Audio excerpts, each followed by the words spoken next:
Baik, Assalamualaikum warahmatullahi wabarakatuh. Perkenalkan, saya Iki Juriana dengan NIM 9414240001 dari jurusan Ilmu Ekonomi, Program Studi Ekonomi Pembangunan Universitas Negeri Gorontalo. Baik, dalam video kali ini saya akan melanjutkan video yang kemarin dari tugas 1. Selanjutnya ini yaitu tugas 2 tentang langkah-langkah atau proses penginputan data dari data RLS, rata-rata lama sekolah, angka partisipasi murni, dan tingkat pengangguran terbuka terhadap pertumbuhan ekonomi di Provinsi Jawa Barat. Jadi baik, langsung saja saya akan menjelaskan hasil analisis ekonometrika dengan menggunakan aplikasi SPSS. Tujuan dari analisis ini adalah untuk melihat apakah pertumbuhan ekonomi PE berpengaruh secara positif atau negatif terhadap 3 variabel pembangunan, yaitu tingkat pengangguran terbuka TPT, rata-rata lama sekolah RLS, dan angka partisipasi murni APM. Lanjut, langkah pertama adalah dengan memasukkan data ke dalam SPSS. Dalam penelitian ini, saya menetapkan variabel dependen Y, yaitu pertumbuhan ekonomi atau PE, dengan variabel independen yaitu X, TPT, RLS, dan APM. Artinya saya ingin mengetahui sejauh mana TPT, RLS, dan APM itu dapat memengaruhi pertumbuhan ekonomi. Selanjutnya, proses analisis di SPSS.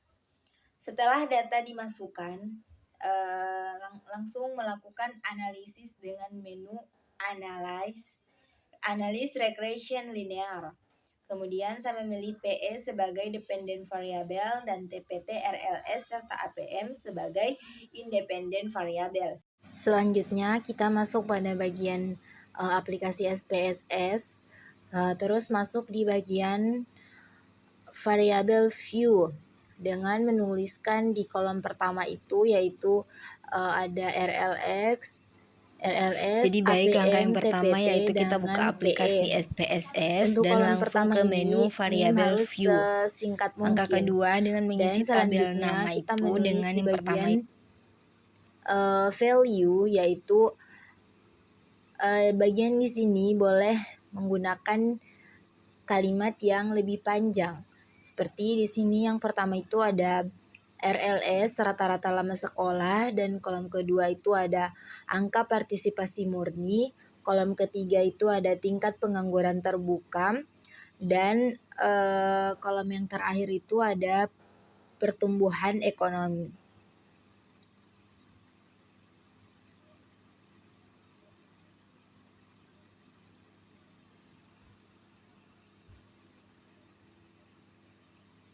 Selanjutnya, setelah kita mengisi di bagian variabel view ini, kita berpindah di data view.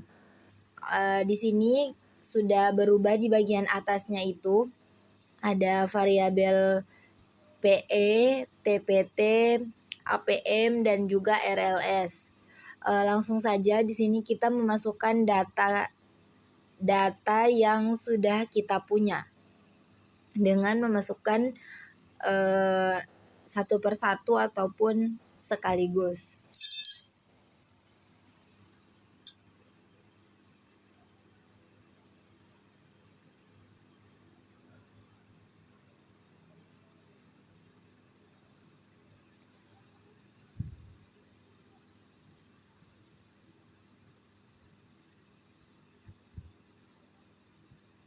Nah, di sini datanya sudah ada dan kita kembali ke variabel view dengan menekan di bagian value. Setelah kembali di menu value, kita buka menu analisis. Pada menu bar di atas, lalu pilih regression dan klik linear. Selanjutnya kita masukkan variabel yang sudah ada, yaitu variabel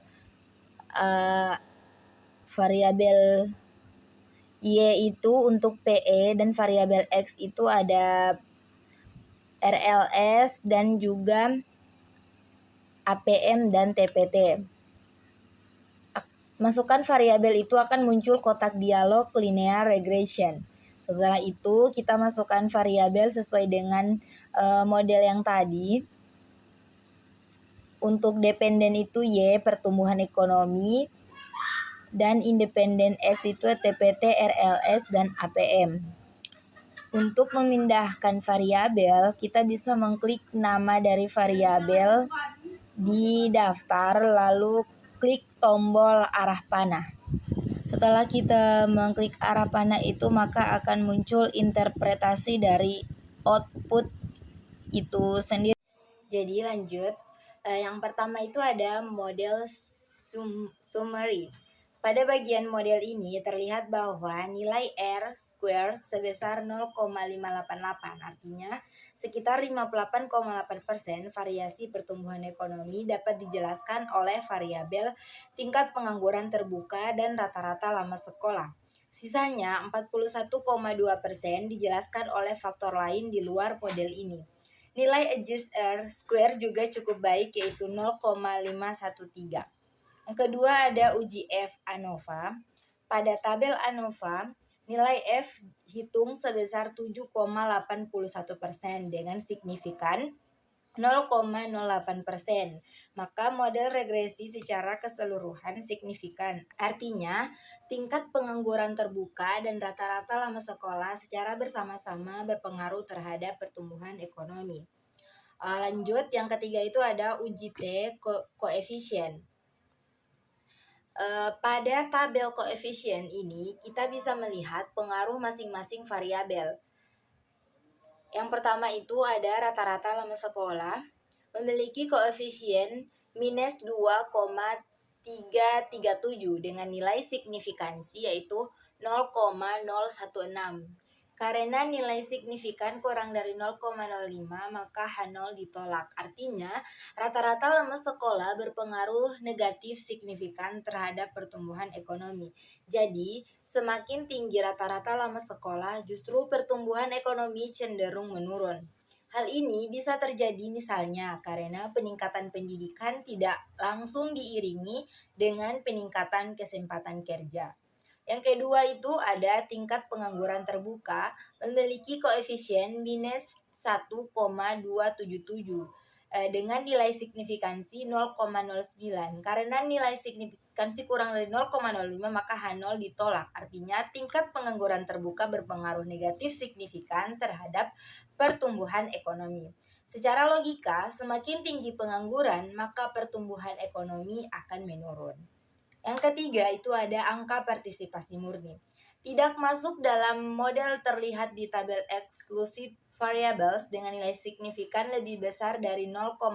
Artinya, APM tidak signifikan terhadap pertumbuhan ekonomi dalam penelitian ini. Kesimpulan, berdasarkan hasil analisis regresi linear berganda menggunakan SPSS, secara simultan, tingkat pengangguran terbuka dan rata-rata lama sekolah berpengaruh signifikan terhadap pertumbuhan ekonomi. Secara parsial, keduanya memiliki pengaruh negatif signifikan terhadap pertumbuhan ekonomi. Angka partisipasi murni tidak signifikan memengaruhi pertumbuhan ekonomi. Dengan demikian, dapat disimpulkan bahwa permasalahan pengangguran dan kualitas pendidikan yang belum optimal dapat menjadi hambatan bagi pertumbuhan ekonomi. Baik, itu saja video kali ini. Mohon maaf jika banyak ada salah kata dan kekurangan.